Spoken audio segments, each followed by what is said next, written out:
Bon, on le sait tous un peu, les données aujourd'hui, c'est partout. Une vraie mine d'or potentielle. Oui, mais la question c'est comment on fait pour que ça serve vraiment, pour transformer ça en avantage concret. Exactement.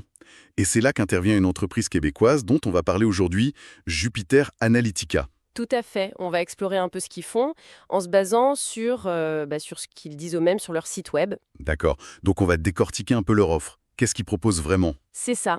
Leur idée, c'est de combiner plusieurs choses. L'analyse de données, mais la pointue, l'intelligence artificielle, et aussi le développement digital, les applications, et même le design. Ah oui, c'est ça qui est intéressant d'emblée. Cette espèce de triple casquette. C'est pas juste une boîte d'analyse, quoi. Non, justement, ils veulent, on dirait, maîtriser toute la chaîne, de la donnée brute, l'insight qu'on en tire, jusqu'à l'outil final qu'on met dans les mains des utilisateurs. Alors, concrètement, ça donne quoi côté analyse de données? Ils mettent beaucoup l'accent sur l'IA, l'intelligence artificielle et l'analyse prédictive. L'idée, c'est d'aller au-delà de ce qui s'est passé pour essayer de prévoir, d'anticiper les tendances. D'accord. Transformer les chiffres en stratégie, en gros. C'est ça. Mais ils couvrent aussi les bases, le big data, la gestion des gros volumes, l'ETL, ça c'est la préparation des données pour qu'elles soient utilisables, la visualisation, les solutions cloud. C'est assez complet. Ok. Donc on a la partie comprendre et anticiper.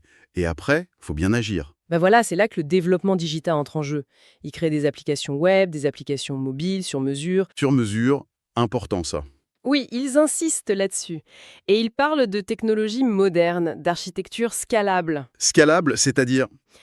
qui peut grandir, quoi. Si l'application a beaucoup plus d'utilisateurs demain, l'architecture est pensée pour tenir le coup, pour s'adapter, sans devoir tout reconstruire. Ça, c'est clé.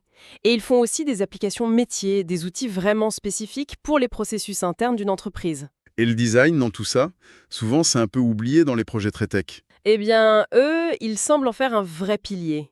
Ils parlent de design UI UX. Interface utilisateur, expérience utilisateur. Simple à utiliser, agréable, intuitif. Le but, c'est que ça serve vraiment aux gens. Ils font aussi du branding, de l'identité visuelle et de la visualisation de données claires, percutantes. Les fameux tableaux de bord interactifs. Ce qui ressort en filigrane, c'est vraiment cette idée de solution unique pour chaque client, pas du prêt à portée technologique. Oui, c'est clairement leur message. Ils disent combiner l'expertise technique et la vision stratégique. Ils affichent des valeurs, innovation, fiabilité, partenariat. Ça va dans ce sens d'une collaboration assez proche avec le client. Hmm. Et leur histoire, elle dit quoi? Ils existent depuis quand? Alors, ils ont été créés en 2009. Au départ, c'était très centré sur l'IA, l'analyse de données. Puis en 2020, il y a eu un virage important, ou plutôt un élargissement. Ah oui. Solution du marché. C'est-à-dire? Que juste fournir l'analyse, ça suffit peut-être plus. Les entreprises veulent aussi les outils concrets pour exploiter ces analyses. Donc intégrer le développement et le design, c'est une réponse logique pour aller plus vite de l'idée à l'application fonctionnelle et bien pensée. Logique, oui. Et ils se sentent comment sur leur expertise aujourd'hui? Ils revendiquent plus de 15 ans d'expérience maintenant et ils affichent même des pourcentages assez précis. 86% en solutions et gestion TI, 72% en développement web et applications, 83% en SEO et marketing digital. Bon, les pourcentages, ça vaut ce que ça vaut, mais ça montre une certaine confiance dans leur polyvalence. Ok. Donc si on devait résumer Jupiter Analytica en une phrase, Une entreprise techno-québécoise qui essaye de tout faire en quelque sorte. L'analyse de données poussée, le développement d'applications sur mesure et le design centré sur l'utilisateur. Un intégrateur, voilà. l'intérêt pour une boîte qui cherche un partenaire techno, ce serait quoi alors? Probablement cette approche intégrée, justement.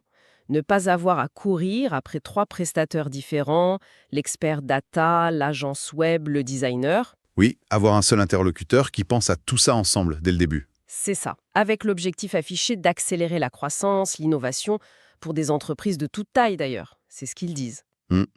Et ça soulève une question, peut-être pour conclure. Si on adopte vraiment cette approche intégrée, analyse, dev, design, dès le tout début d'un projet de transformation digitale, est-ce que ça change fondamentalement la façon de faire? Ah, c'est une excellente question. Plutôt qu'avoir des étapes bien séparées, en silo, d'abord l'analyse, puis on briefe les développeurs, puis on demande aux designers de rendre ça joli, Oui. Si tout le monde travaille ensemble dès le départ, avec les données, les besoins utilisateurs, les contraintes techniques en tête, est-ce que ça pourrait faire émerger des solutions différentes, peut-être plus innovantes? Ou plus rapidement, mieux adapté. Exactement. On pourrait imaginer des produits ou des services digitaux qui n'auraient peut-être pas vu le jour dans un modèle plus classique, plus fragmenté. C'est une piste intéressante, je trouve, sur comment on pourrait concevoir les solutions technologiques de demain. Une approche fusionnée en quelque sorte. Intéressant. Voilà, ça mérite réflexion en tout cas. Bon,